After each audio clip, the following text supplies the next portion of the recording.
میرے ساتھ ہمیشہ کی طرح موجود ہیں. مجھے بڑی خوشی ہوتی ہے ان کے ساتھ ہمیشہ بات چیت کر کے. حسن الیاس بھائی، السلام علیکم. حسن بھائی کیسے ہیں آپ؟ وعلیکم السلام، آپ کی دعائیں خیر عافیت سے ہیں. بالکل ٹھیک ٹھاک. سب سے پہلے تو مجھے یہ بتائیں، باقی ساری باتوں پہ ہم بعد میں جاتے ہیں، کہ جب بھی دین کی بات آتی ہے اور دینی ادارے کی بات آتی ہے تو یہ ڈونیشن کی بات بیچ میں کیوں آتی ہے؟ Why is it always so important to ask for donations from people? And ہم جانتے ہیں کہ جب ڈونیشن کی بات ہو، زکوٰۃ کی بات ہو، تو مستحقین بھی ہوتے ہیں ارد گرد، رشتہ داروں میں بھی ہوتے ہیں، دوستوں میں بھی ہوتے ہیں. تو کیا ان پہ پریفرنس دینی چاہیے دین کے کام میں زکوٰۃ دینے کے لیے، یا ان کو پریفرنس دینی چاہیے؟ How do you balance this in life? بہت شکریہ جناب حمزہ، اور آپ کو خوش آمدید کہتا ہوں میں یہاں پر ڈیلس میں غامدی سینٹر میں. آپ تشریف لائے اور تھینک یو، آلویز اے وقتاً پلیزر. فوقتاً آتے رہتے ہیں.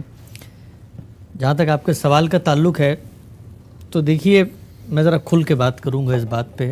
ہمارے یہاں عام طور پہ اس کو بہت ہی منفی سمجھا جاتا ہے کہ جب آپ کسی بھی کاز کے لیے ڈونیشن مانگتے ہیں، پیسے مانگتے ہیں، لوگوں سے امداد کی اپیل کرتے ہیں، اور وہ لوگ جو ڈونیشنز کے اوپر چل رہے ہوتے ہیں یا لوگوں کی امداد کے اوپر کوئی کام یا کوئی خدمت کر رہے ہوتے ہیں، ہمارے معاشرے میں بھی ان کو بڑی حقارت سے دیکھا جاتا ہے، بالخصوص مذہبی لوگوں کو.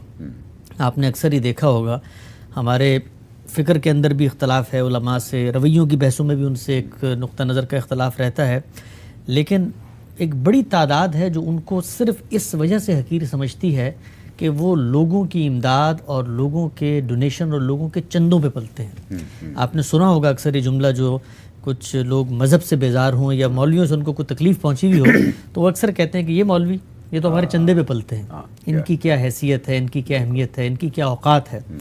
بلکہ مجھے یاد آ رہا ہے کہ ہمارے استاد کے سامنے ایک بہت بڑے بیوروکریٹ تھے، پاکستان کے وفاقی سطح کے سیکرٹری تھے.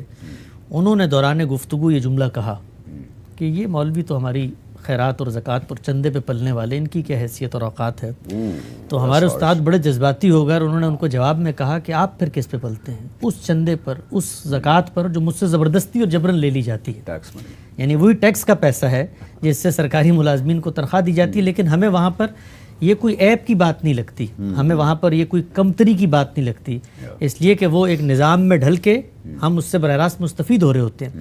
یہاں پر یہ عیب کی بات اس لیے لگ رہی ہوتی ہے کہ ہمیں لگتا ہے کہ یہ کام ایسا ہے، اس کام کی اتنی اہمیت نہیں ہے کہ اس کے لیے انسان آگے بڑھ کے اپنے وسائل دیں. دیکھیں، دنیا کے اندر کوئی بھی کام عالم میں اسباب سے ماورا ہو کر نہیں ہو سکتا.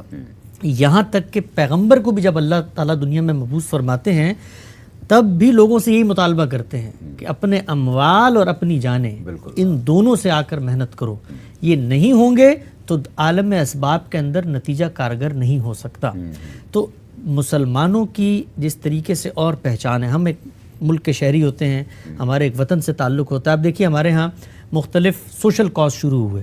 شوکت خانم کا ایک کاز تھا، بچہ بچہ گلی گلی گھر گھر میں پرچیاں لے کے پھر رہا ہوتا تھا، اور اس کے لیے پرائیڈ ہوتی تھی یہ کہ میں اپنی ملک کے اندر کینسر کے مریضوں کی تیمارداری، ان کے علاج کے لیے لوگوں سے چندے کی اپیل کروں گا، اور لوگوں نے اپنے وہ جو جمع پونجی تھی چھوٹے بچوں نے، وہ تک اس کو ڈونیٹ کی. کیا وجہ ہے؟ اس لیے کہ ہماری جو قومی شناخت، قومی شخصیت ہے، یہ اس کا ظہور تھا. ہم ایک معاشرے میں رہتے ہیں تو ہمیں لگتا ہے کہ ہمارے حقوق قائم ہوتے ہیں. تو مسلمان کی سب سے بڑھ کر ایک دینی شخصیت ہے. ہماری دینی شخصیت کا ظہور کیسے ہوتا ہے؟ اس وقت ہوتا ہے کہ جب ہم اللہ کے دین اور اللہ کے دین کی نصرت کرنے والے جتنے مواقع ہیں، جتنے ذرائع ہیں، ان میں اپنے مال کو خرچ کرتے ہیں. ایک طریقہ تو لازم خرچ کرنے کا ہے، وہ زکوٰۃ کی صورت میں ہے، لیکن اس سے ہٹ کے صدقات ہیں، آپ اللہ کے راستے میں دیتے ہیں. اور پوچھا گیا، قرآن مجید میں ہے کہ بھئی کتنا خرچ کریں، کہاں تک خرچ کریں؟ تو کہا وہ جو زائد ہے وہ اللہ کے راستے میں دو.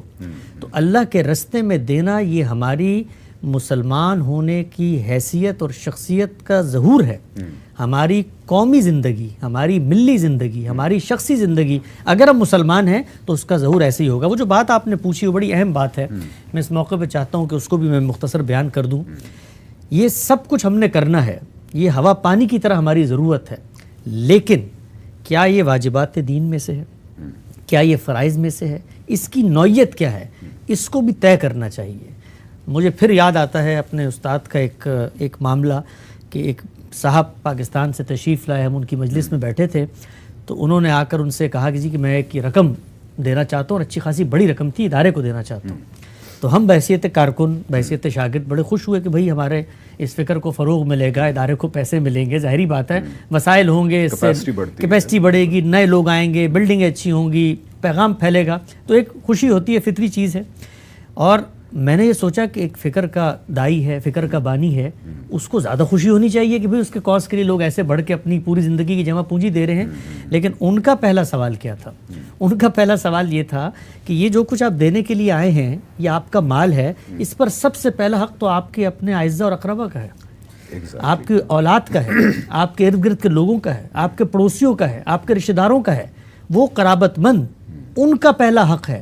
دین کا ہر کام یہ جو ہے یہ نفلی نوعیت کا کام ہے، جتنا بھی اہمیت کا حامل ہو۔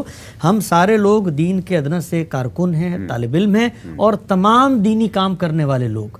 پیغمبر کا معاملہ یہ ہوتا ہے کہ پیغمبر جس وقت منادی کرتے ہیں تو اس وقت تو آپ نے نکلنا ہوتا ہے، جو کچھ ہے دینا ہوتا ہے۔ وہ تو سمجھیں کہ اللہ تعالیٰ خود زمین پہ خود زمین پہ ہیں۔ ہمارا یہ معاملہ نہیں ہے، ہم بہت کمزور، ناقص، ناتواں اور بہت ہی چھوٹے، جس کو آپ کہتے ہیں دین کے کارکنان میں شامل ہوتے ہیں، جتنے بھی علماء ہوں، اور ہم تو خود ابتدائی طالب علم ہیں۔